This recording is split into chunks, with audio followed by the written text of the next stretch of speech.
When we try to assess the reliability of two historical figures, one of the first questions that comes up is, how much do we really know about them?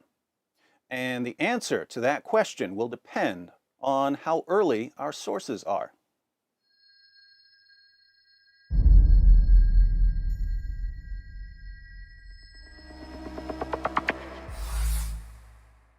Our records of Paul's life are much earlier than our records of Muhammad's life.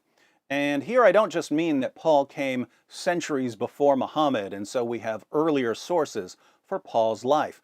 I mean that when we talk about the teachings and deeds of Paul, the biographical sources we use are much closer to the events they report than the biographical sources we use when we talk about the teachings and deeds of Muhammad.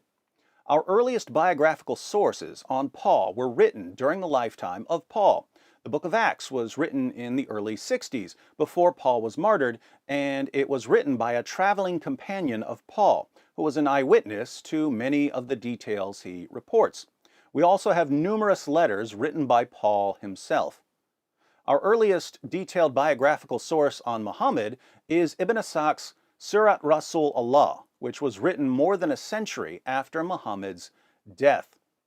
And we don't even have what Ibn Ishaq actually wrote. We have an abridged version that was sanitized by a later scholar. And we shouldn't forget that many Muslims don't trust Ibn Ishaq. When Muslims quote stories about Muhammad, they're usually getting their information from sources like Sahih al-Bukhari and Sahih Muslim, which were written 2 centuries after the time of Muhammad. But it gets worse. The main reason for composing works like Sahih al-Bukhari and Sahih Muslim was that Muslims were composing so many false stories about Muhammad, people didn't know what to believe. Scholars like Bukhari decided that they needed to collect stories they thought were accurate in order to distinguish them from the ever-increasing supply of false narrations. Now, if Muslims during the time of Bukhari were inventing stories about Muhammad, what about the generation before that? And the generation before that? And the generation before that? 2 centuries is a lot of time to make things up. That's why it's always good to have sources written within the lifetime of the person you want to know about, or at least within the lifetimes of the eyewitnesses. When we learn about Paul, we learn about him through first-generation eyewitness accounts. When we learn about Muhammad, we learn about him through late sources written by people who didn't know him, whose parents didn't know him, and whose grandparents didn't know him. People who were fishing for historical facts in a sea of fabrication and deception.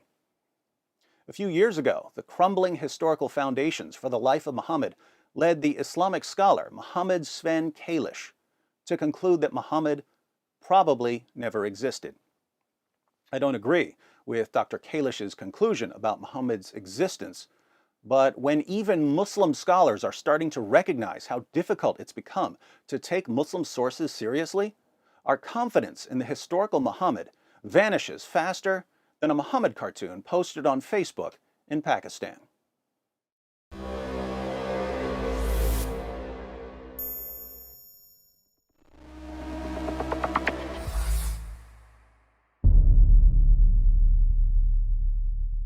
Hi everyone, thanks for watching. In case you stumbled upon this video while browsing or searching, I wanted to let you know that it's part of a series comparing Paul and Muhammad. So if you'd like to see the full series, be sure to click on the playlist. If you're already in the playlist, you're about to see a pretty big difference between Paul and Muhammad in terms of their intellectual ability.